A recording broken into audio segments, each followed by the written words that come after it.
Hello and welcome to a very stressful day in my life. Or actually, today is quite nice, but I have a lot of things to do and catch up on. So I better get started. And this is my I've just been to the gym look. I don't know if I'm aiming for being the ugliest person at the gym, but I think I am, because this is what I look like every time I go to the gym. But I just been to the gym.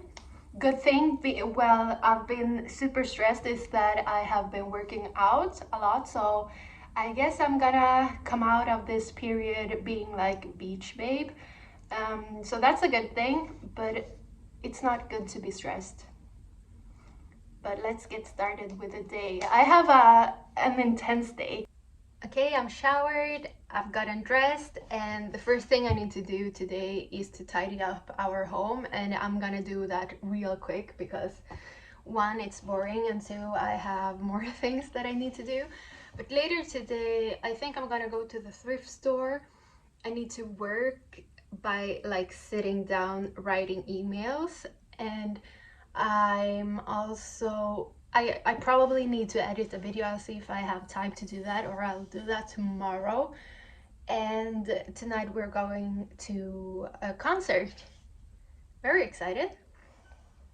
Maybe I'll have a glass of wine, because I've been doing this sober October thing, and yeah, I mean, it's still October, but it would be nice to have a glass of wine. But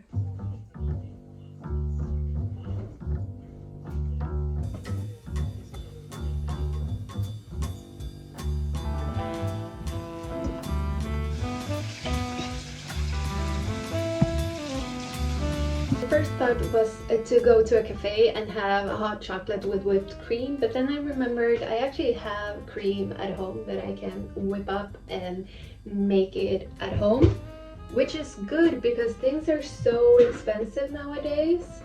So I'm trying to be more, or I've always been very aware of my limited resources, but now I need to be that even more.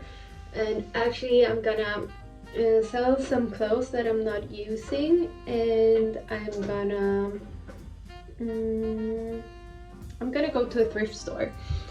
So I will do that in a moment, but I need some hot chocolate first. I love this brand. I can't find it here in Copenhagen, but I bought it from a Swedish website.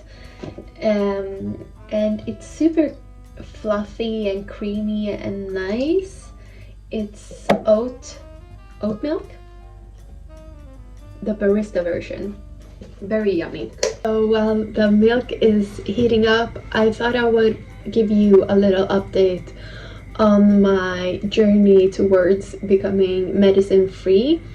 So as you might know, I've been on antidepressants since I was 19, or maybe 18, I think 19, and I'm now 34, and I've read more about it recently, and in more recent studies I feel like this is starting to be more known, but it's still something that you kind of have to go and know what you're looking for to find the information. So recent studies have shown that serotonin is not the reason to why people are depressed, and that is what antidepressants are regulating. This is a bit tricky to describe also because I'm not a doctor, and because I know these things in Swedish and not necessarily in English, but I'll try to explain. So what they found is that serotonin, or the imbalance of serotonin in our brains, is not the cause of depression, but that is what antidepressants that are called SSRI are regulating. A lot of people find help from using SSRI antidepressants, so did I, but there are problems with using antidepressants. Some people have super bad side effects, and more importantly, I think it should be seen as something that you only use for a short, limited period of time, and that your doctor has a plan for you to when and how to come off the medicine. But it turns out that it's very, very hard. And this whole process has made me feel that I don't know if you've seen the series Dope Sick about fentanyl in the US, and that's what this process has made me feel like. Obviously, you don't get a rush from using antidepressants, so it's not like you're not like looking for a fix.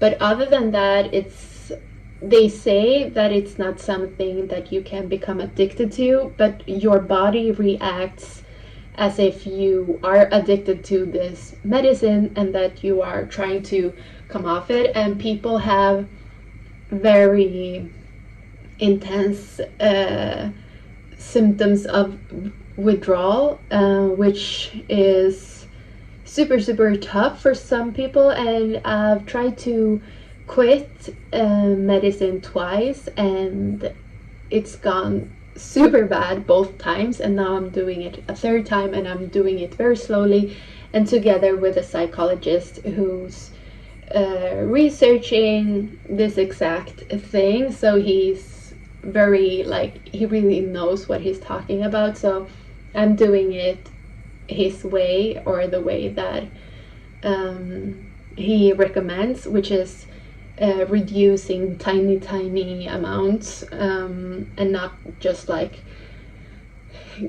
stop taking the medication after 2 weeks or a month or whatever the doctor is saying. It has impacted me both mentally, obviously, because the body's trying to regulate to, I don't know, being without as much medicine. But also it has made me feel very sad at times, and it has made me feel that I was kind of tricked. And I know no one wanted to trick me, and I know every doctor that I've seen in my past have been good people, or I guess like my impression of them was that they tried to help me. But I think the knowledge on antidepressants and the withdrawal process is not commonly known, at least not in Sweden and in Denmark. So instead of seeing it as withdrawal symptoms when you're reducing your doses, they see it as it is your original problems that is showing up again, when it's actually symptoms of withdrawal. So just as if you were using another drug and then you go without it, you will have some withdrawal, which is problematic because your GP would tell you to start using the medication again, and then sometimes the same medication doesn't work anymore. This happened to me, and you have to switch, and then you have a whole new process. And I hope that this will change soon, because there are so many people in Scandinavia using antidepressants.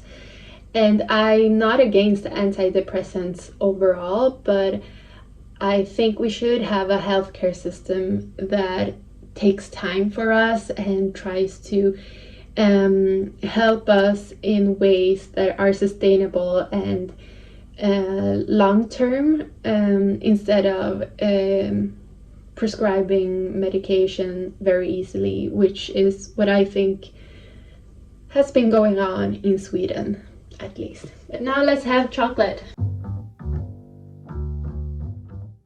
I started making my second coat ever in my life probably a month ago, and then I had to pause that to finish some other sewing projects that I have for a collaboration. So I only have the shell, which is looking like this. And this part is still open, and I think I did a mistake with the pockets. They're supposed to be open here, but they are instead open here. But I don't think that matters really. I can put a button or something here. So I need to attach the collar, and then I also need to do something to attach the lining, but I'm a little unsure on how to do that. I think that's a quite tricky part, so I'm gonna read the instructions and try to do it the right way. Sometimes I just improvise, but this time I'll try to follow the instructions. Do you have neighbors that you've seen naked? We have a building across our apartment, and I've seen a couple, but I think they broke up because I haven't seen the girl there for so long, probably 3 months or something. But I've seen the guy, and I saw him completely naked one time, and she was like only in underwear, but without the bra. And I was like, and they were having an argument, which to me like, if I'm having an argument with someone, or it looked like they had an argument because they looked upset and as if they were like seriously discussing something. And for me, I wouldn't want to do that naked. I'm thinking it's a little vulnerable to be naked and discussing something serious.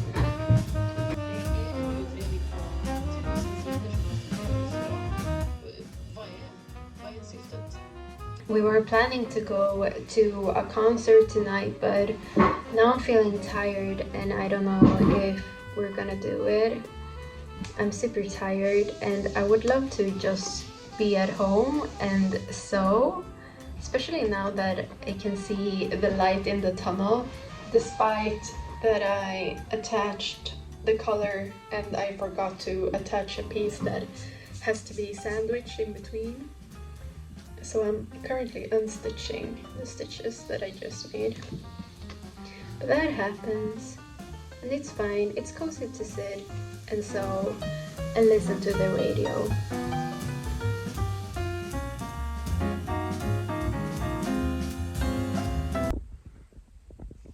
It's a new day and I'm preparing to take some photos of this jacket that I need, and I'm gonna ask my husband to help me before he leaves today.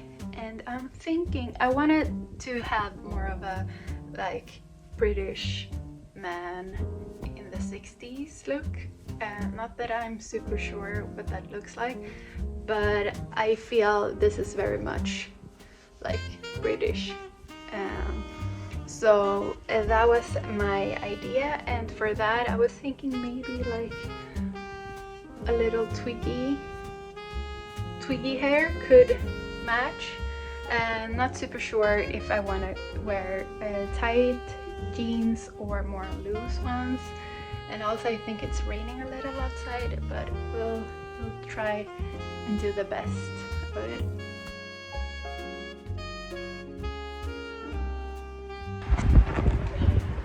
Okay, so we took some quick shots and now I'm gonna head back home to edit and see if I can take some photos of the last look. But I also need to sew. My days are very... They include a lot of different things, like sewing, emailing, editing videos, editing photos, and so on. That's how it is. Okay, let's take a look at the photos. My hair is growing so long and I don't know if I want to cut it short again, but I was thinking I wanted like a bob. I've had that before, but now I'm thinking I want to go back to that. I think I want to have the option to look more cute rather than just cool. That I feel having more of a mullet is more like, I don't know, you don't look cute in a mullet. But let's edit some photos. Here we have some photos.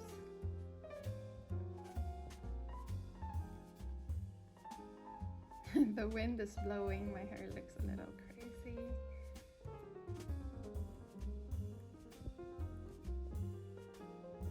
I don't know.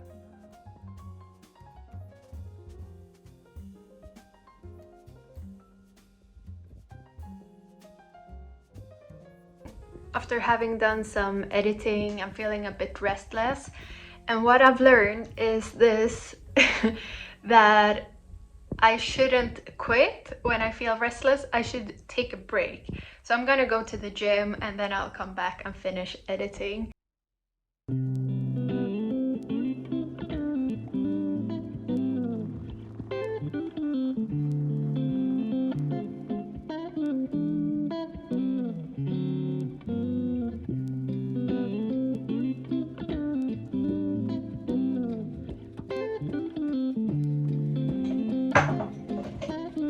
Making hot chocolate because I like hot chocolate, and life is too short not to drink hot chocolate if that's what you like. I got an email saying that my new camera is here, so I'm gonna go to the camera store and pick it up, and I'm very excited because this camera has something called C-Log, which gives you more opportunities when you're editing and color grading.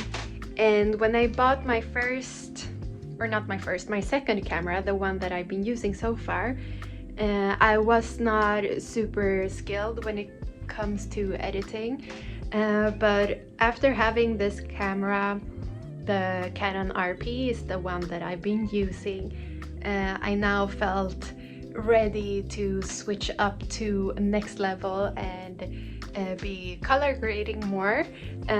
So that's a milestone. So I'm looking for my headphones and I'm gonna leave.